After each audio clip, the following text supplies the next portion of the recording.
Good morning and welcome, Patriot Radio News Hour. I'm Joe Jaquint, CEO of the Patriot Trading Group. Our toll-free number, 800-951-0592. The website at allamericangold.com. And we're here with our great new system, our awesome new sound. This thing is so cool. You know, as we continue, obviously, working with the station up in Colorado, we're more than just a gold company. This is a movement. This is why people do business with us. This is why we do it better than everybody else, because there's more than just getting yourself some wealth insurance. This is getting the word out, getting the movement together. And one of those steps was obviously buying the radio station in Colorado. But we also, and for years, we've talked about getting a better sound and getting off the phone line. And we finally get it done to the point now where I just plug in, if you will, and boom, I'm connected to Phoenix, to KXXT. And I used to, I'd have to call on the phone and Ramon would have to answer it. And we'd have a little conversation, 30 seconds, nothing too long, but, how's it going, this, that, the other. Today, I plug it in, nothing. He don't even say hello to me anymore. See, I thought we were friends. Obviously, we weren't. He was forced to talk to me because he had to answer the phone. Now that he doesn't have to answer it, nothing. I got nothing today. So, I don't even know what to think about it. It was part of my routine for like 15 years. Well, not that long.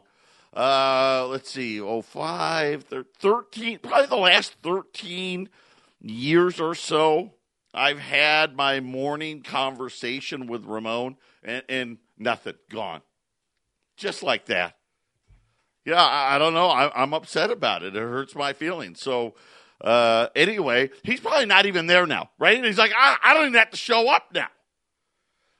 It's the great new economy. Speaking of the great new economy, better late than never, the State of the Union is going to be tonight. It was delayed because of the shutdown. And I'll just say this. This is how ridiculous it's gotten and why it's another great example of why you need to have some gold and silver put away. Listen, I'm not telling you to put it all in there. And I know a lot of people that have. But you better have some. Let me give you a great example. So tonight, outside of the ridiculousness of the Republicans will stand up and clap and the Democrats will just sit there and vice versa, when the Democrats are in power, it's the other way around. They now, everybody gets to invite the special guest. And every year now it's become more and more about the special guest than it is about actually unifying the country. And maybe for one day a year, is it too much to ask that one day a year America comes together? And the answer is right now, yes, it is too much to ask. It's not going to happen. The president is bringing a person, a child whose last name is Trump. Apparently not related to the Trumps, who has been picked on horribly at school. Right, and of course, anybody who's grown up in school, if you've had one of those unfortunate names, right, that's kind of what happens.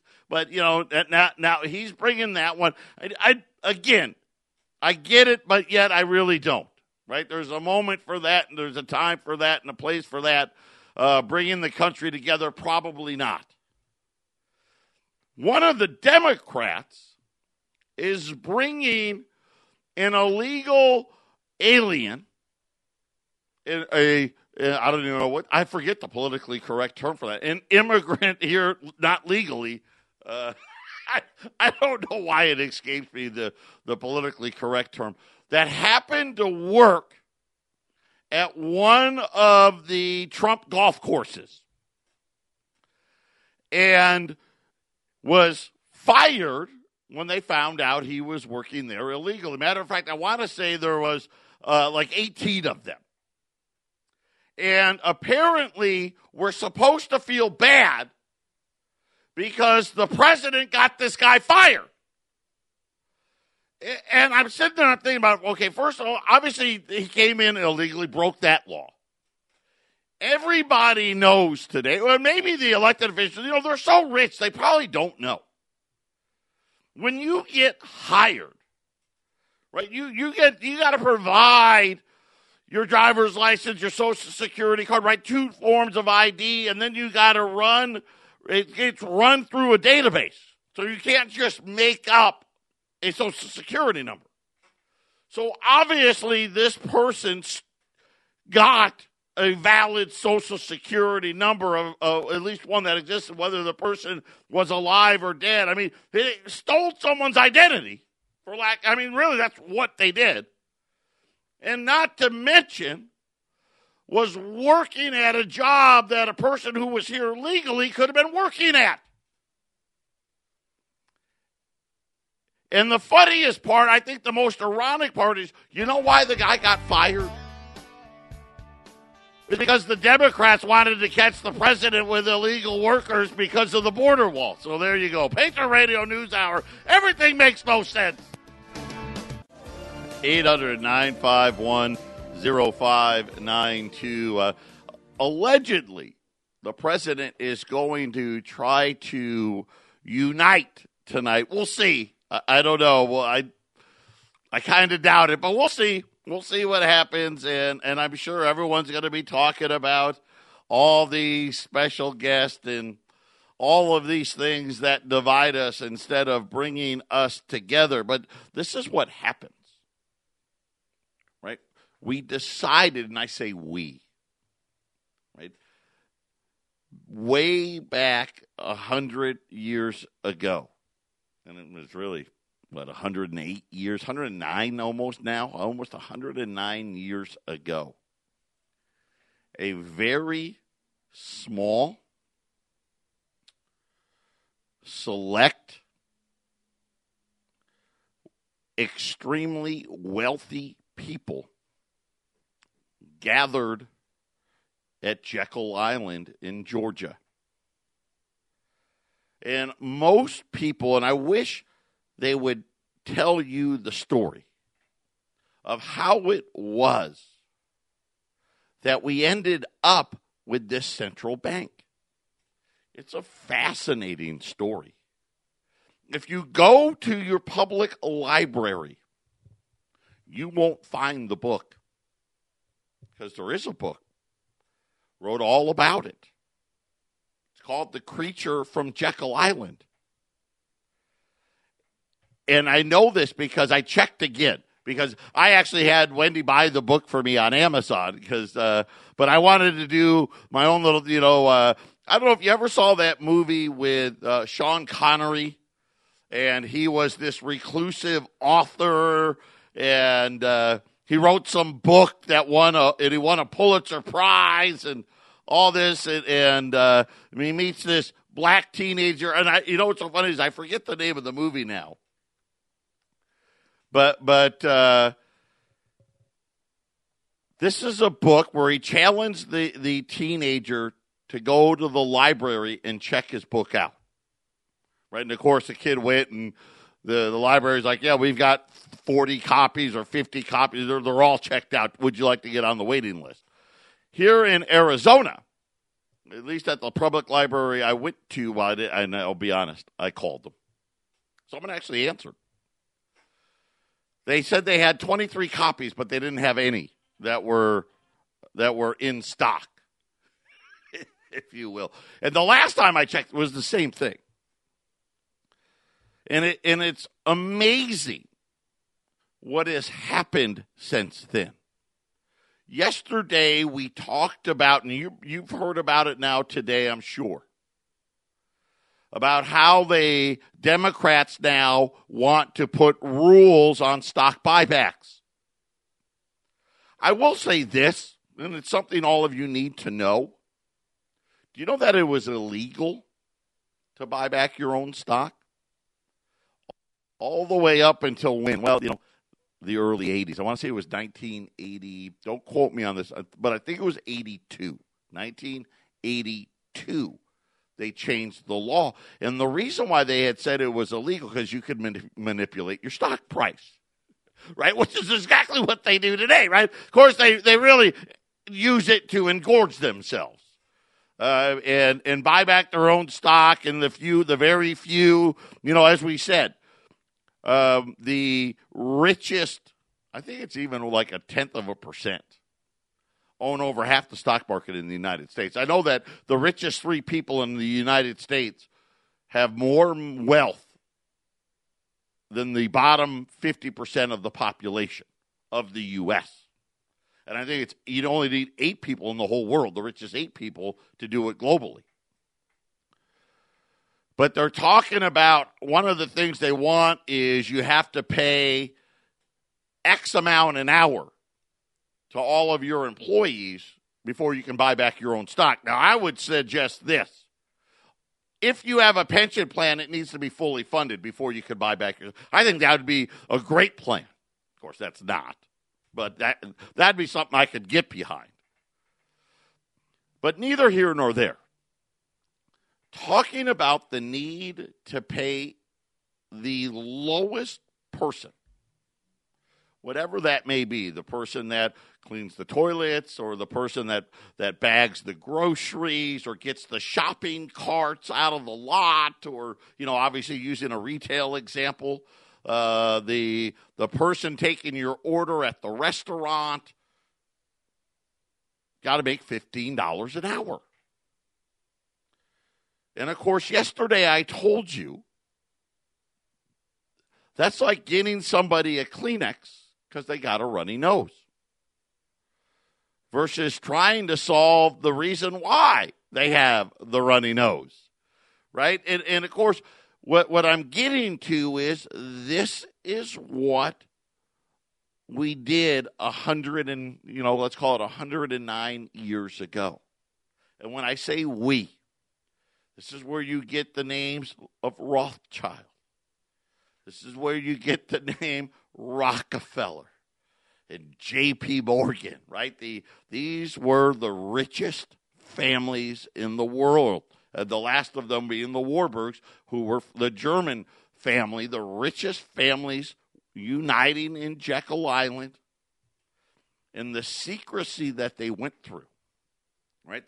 They traveled by train, which back then probably not that unusual. They gave everybody at the resort the week off. Paid them not to be there so they wouldn't be recognized.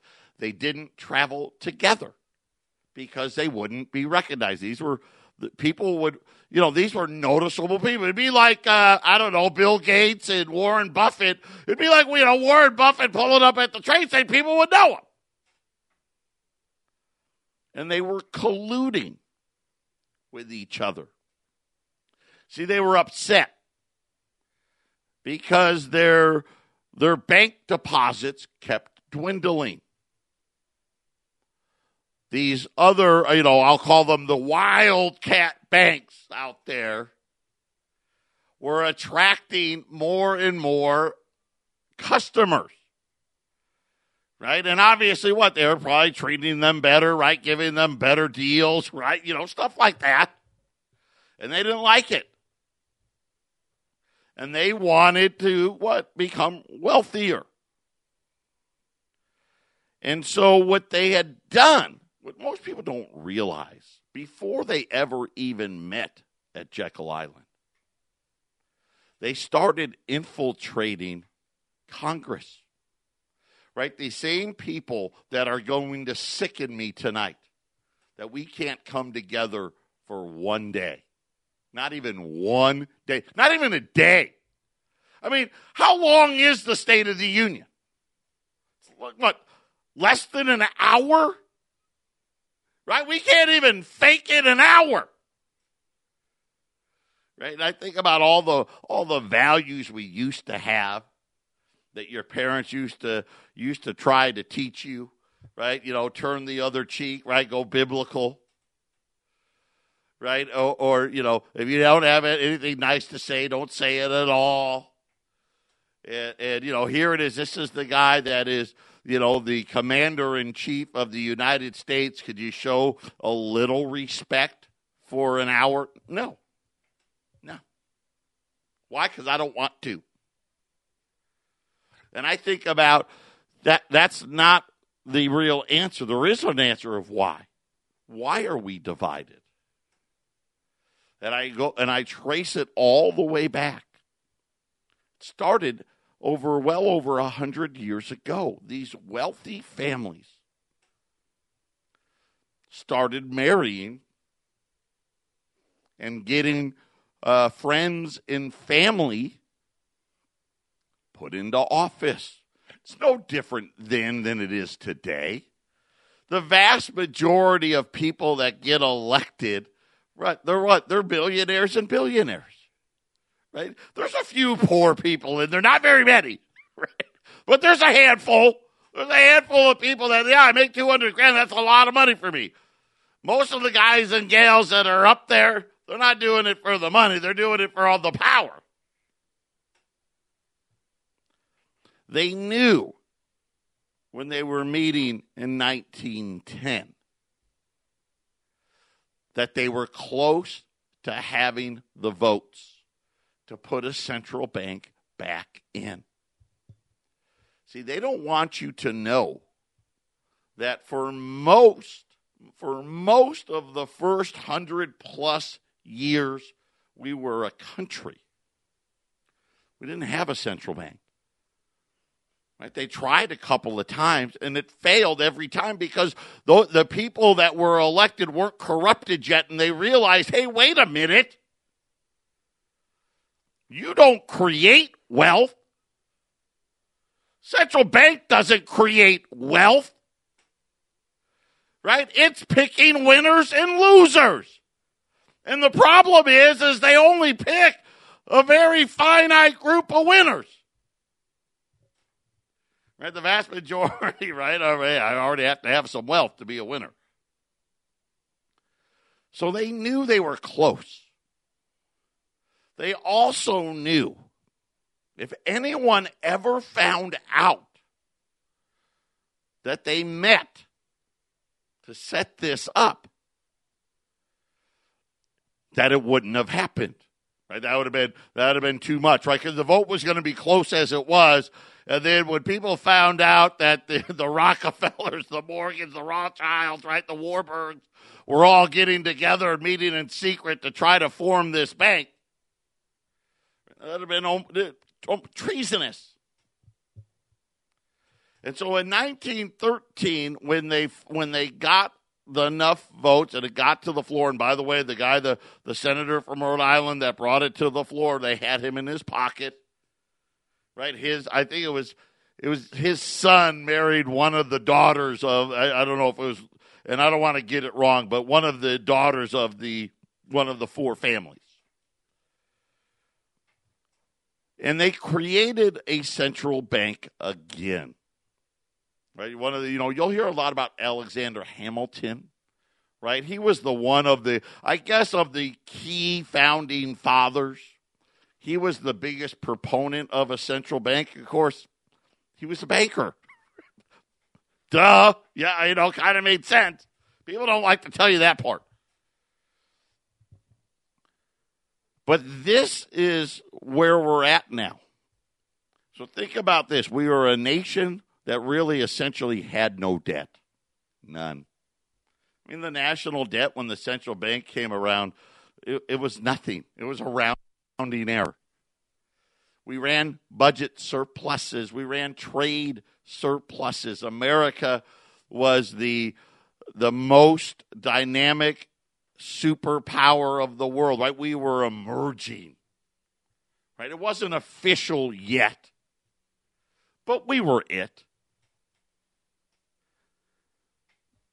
we did all of that without the central bank. Think about this. In 1813, $20 essentially bought the exact same thing as it did in 1913. Right? Now think about today. In 1919, right, a $20 gold piece made you a pretty wealthy guy. Right? If you're walking around with a couple of $20 gold pieces in your pocket, right? Hey, you're a somebody. Right? Today, you're walking around with $40, right? You're like everybody else, right? You're one of the bottom half people. Right? And this is what they've done. Right? And why I tell you the central bank wants you all to be losers. Really. Right? They want to devalue the money every single year. Well, what do you think happens to most people? Right? They end up what? I don't have enough anymore. Patriot Radio News Hour. We'll be back after halftime. This is the Phyllis Schlafly Report, a daily commentary continuing the conservative pro-family legacy of Phyllis Schlafly. Now, the president of Phyllis Schlafly Eagles, Ed Martin. A new attempt to impose globalism unfolded in Marrakesh, Morocco, late last year, under the guise of helping migrants.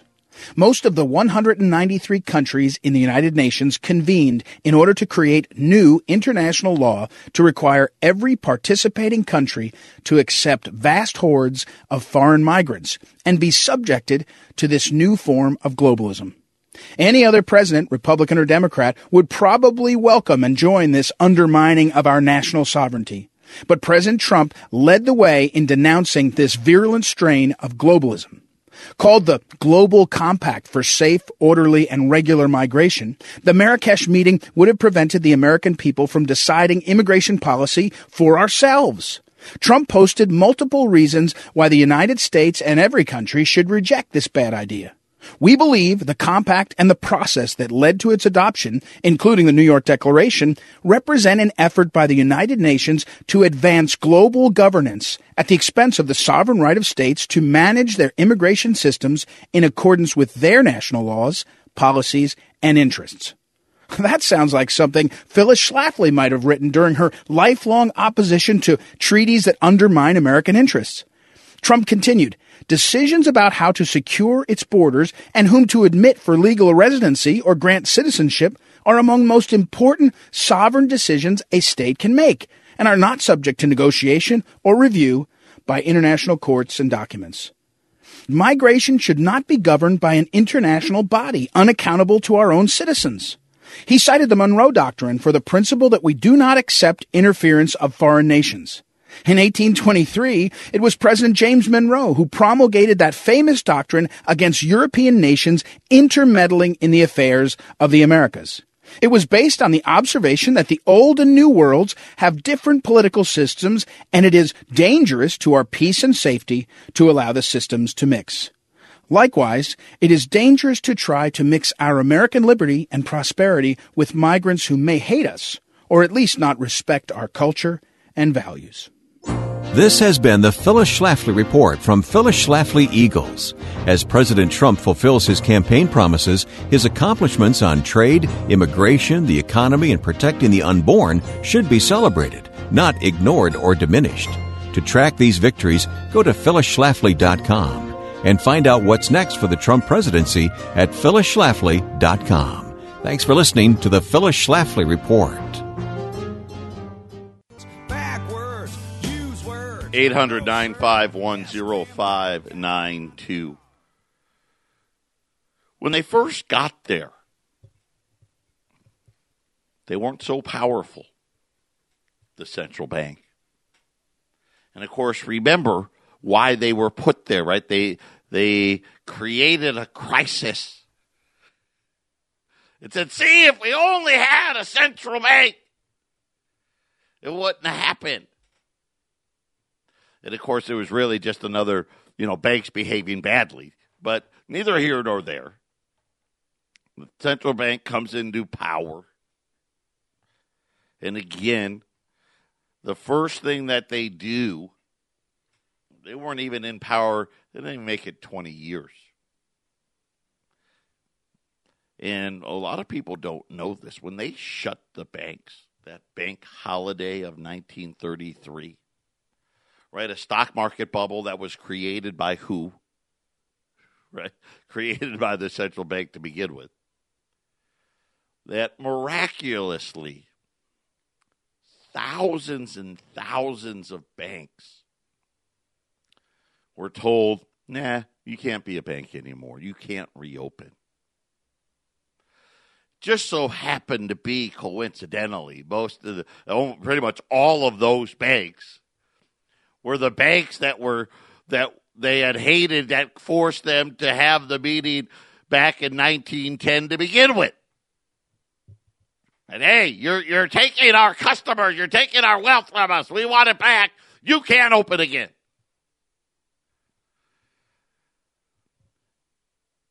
And slowly, first they took the gold away from us, because this is how they operate. Hey, it's not us. We didn't do it. If we just didn't have gold, we could fix this. That's what they told us. If we didn't have gold, we could fix it. Now think about it. We're already a superpower in 1933. And obviously we solidified that at the end of World War II. But America was the greatest country on earth. Not of the central bank's doing, but by the doing of our founding fathers, right? It was that backbone that carried us to where we had gotten. Now we have a new backbone, don't we? Not something based on sound money. Definitely not the principles of debt is evil. Right? Even in 1933, we had no debt. You know that I want to say 1933 we ran a budget surplus. Just it wasn't much. But yet there it is. And I've told you this so many times. The only debt we really created was during war. Right? And as soon as the war would be over, the debts would go away. We essentially ran balanced budgets. If it was a debt, it was a little one. If it was surplus, it was a little one. We didn't get away from that until 1971. You know, what's funny is most Americans also don't realize that they banned us from owning gold. Not only did they take the gold from us in 1933, they were so worried about it. They said, you can't even own it anymore. A lot of people don't know that. That's a fact. Because they knew there's no way we can trick them. Right?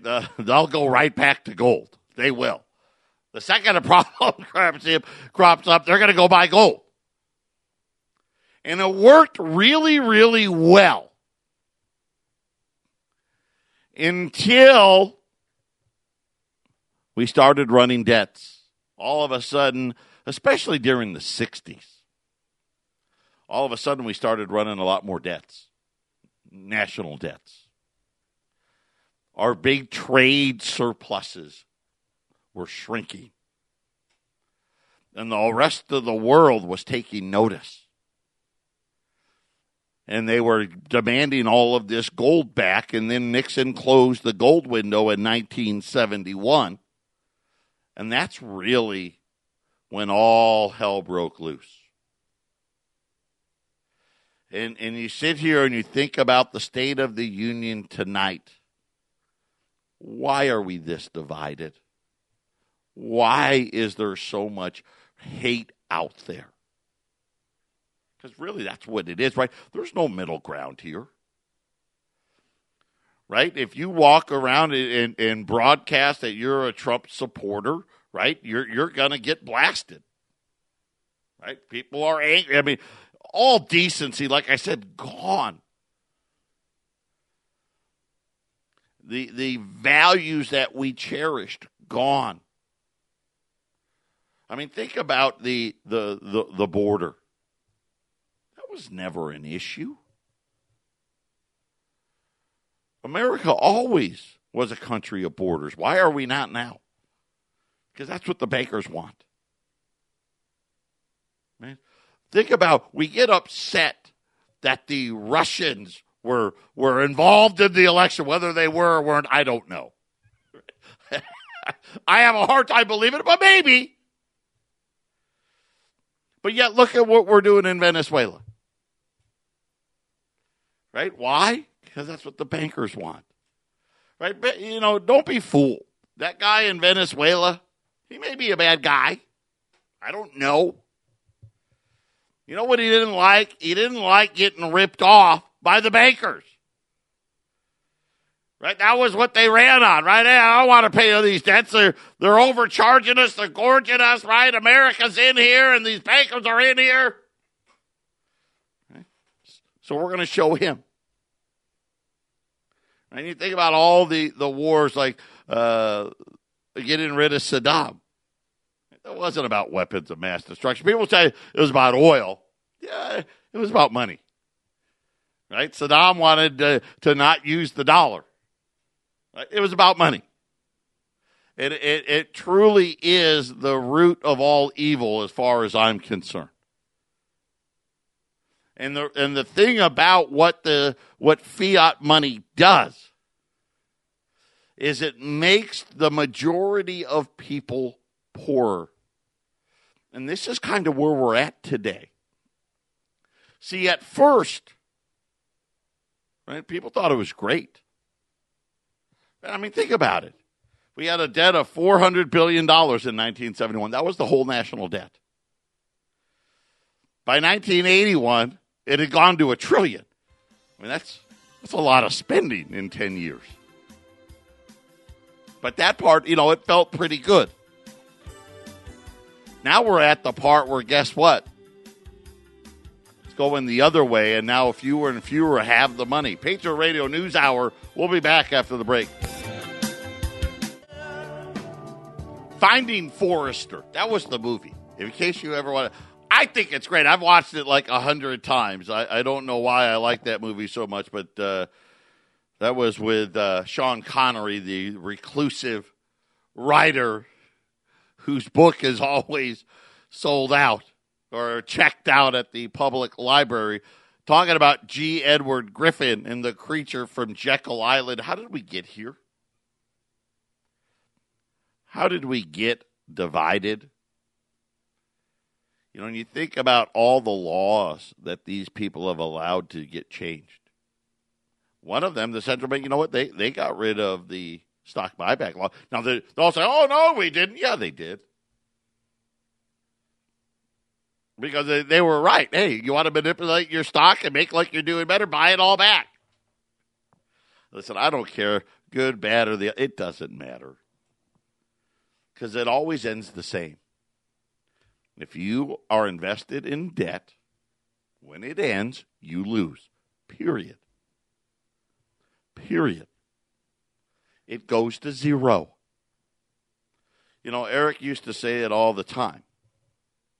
The one thing about gold is it never goes to zero. We've got thousands of years to prove it. Fiat money always goes to zero. We also have thousands of years.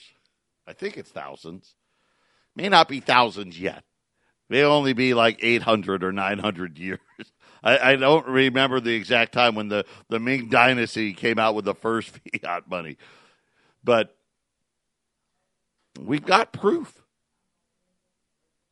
And when you sit there and you think about how these things happen, another thing you don't see, let me ask you this. When's the last time any of you saw what's been happening in France on our TV? Have you seen it?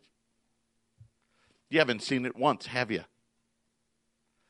Every weekend, they're burning the place down. They don't want you to see it.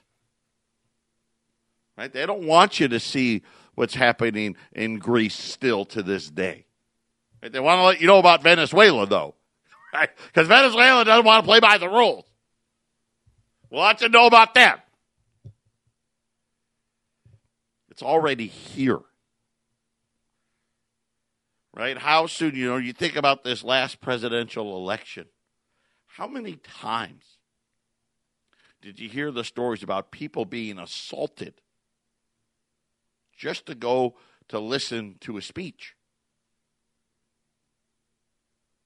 These are all the signs. Ron Paul talked about it. I think it was, 20, and I may have the day wrong, but I think it was in 2010. Maybe a little after that, but he was talking about revolution is coming. And he didn't mean it in the sense of, when you think revolution, hey, are we going to be shooting at each other in the streets type of a thing? I mean, there'll be some of that. And a lot of people are saying, is it going to be socialism? Is it going to be who's going to win it, right? Is it going to be the Democrats, the Republicans? And I'm going to tell you right now, I think it's going to be, right, the redistribution. They think that's going to save us. Right? Let's redistribute the wealth even more. And then after that doesn't work, right, then maybe we can get back to the backbone that made America the greatest country on earth, which was obviously what our founding fathers in the Constitution and what they put in there, which was saying, listen, the money needs to be gold and silver. And it didn't need it to be, and it needed to be that for a lot of reasons. Right? They wrote, and if you ever take the time, and it's hard, right? Because first of all, they didn't write the way they did today. And it's boring as, all get out. Right? Try reading the Federalist Papers. I guarantee you, if you have a sleeping problem, it'll cure you by reading it. They all talked about bankers. And they called them the money changers. Right? And you had to be very, very careful. Right? It was like, what was that, the mythical, and you know what, I should have paid more attention. I think it was in Homer's The Odyssey, right? And if you went past the island and the mermaids would sing and all that and the allure, right, and you'd be dead. That's kind of how they talked about the bankers. They're so alluring. Right? Look at it'll be easy. But don't worry. No, we'll put rules in place. We'll make sure we won't get carried away this time. Right? That's always the answer. We won't get carried away this time. Look at us. 1 year ago, the deficit was $1.5 trillion less. By this time next year, I'm afraid I may be telling you the deficit was $2 trillion less, right? We won't get carried away. They brought interest rates to zero for a decade. And now we sit somewhere between 2.25% and 2.5%. I can never figure it out. And all of them are like, whoa, let's calm it down. Like they've done a real good job. And you know what, this balance sheet, this fake money we created, we're going to try to trim that. You know what, even that, maybe we're getting a little too far, ahead of ourselves here. Every time they do things like this, just know there's millions of more people that just went down the wrong scale on the wealth side of things. every single time. Patriot Radio News Hour, final segment coming up. 800-951-0592. You know I'm right. First time ever. People aren't going to live as well as their parents in the United States. First time ever. When did we get off the gold standard completely? Oh, that's right. 1971. You think that's coincidence? Listen, if you're not going to be alive in 5 years, then don't worry about it. If you are, though, I hope you have some wealth insurance. That's all. Because this is a zero-sum game. This is the only thing that they do with fiat money. Devalue it. Period. And they're to the point now where they really can't raise rates. They got a $4 trillion balance sheet that they tried to pretend. Oh, no, it's fine. Don't worry. No, what balance sheet? It's fine. We're going to stop here in a minute. Anyway. Oh, but don't worry. As soon as we need to, we're going to make it even bigger.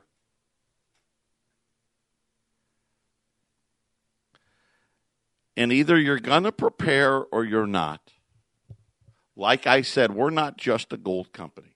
And we're a pretty damn good one. This is about a movement. This is about getting the word out. This is about me wanting, when this horrible experiment comes to an end here soon, that we go back to a gold and silver standard. That's what I'd like. Unfortunately, I think first we're going to have to go to socialism first. What was it, Marx? Hey, before you can have communism, you got to have capitalism. Maybe that's where we're headed. I don't know. And I am not kidding, I didn't think we were going to have a special today. I just got this. We ran these earlier in the week. They're back.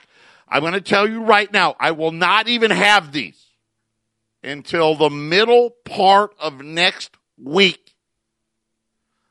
But the price is going to make it worth the wait. We've got $50, $20 Saints. Remember, Teddy Roosevelt created those Saints because he thought the liberties weren't majestic enough for America. $13.75 on U.S. Yeah, Wendy's like, what? Yep, $13.75. Hey, I only can do this because this is the offer. I put feelers out all day, yesterday afternoon, all this morning. I just got a response. They'll be here next week. I mean, gold's sitting there, what? Gold's unchanged. Well, I think Hitco X says gold's up. Gold's $1,313, $1,314, and you're buying $20 Saints at $13.75. Support the movement, support the cause, and at the same time, ensure that you're going to have something to rely on when all of this goes the other way. 800-951-0592. I have told you for over a decade to be your own central bank. 2018, central banks set a record for the most amount of gold purchased since we went off the gold standard. What does that tell you? 800-951-0592. Patriot Radio News Hour. Everybody enjoy your Tuesday. We'll be back for a hump day.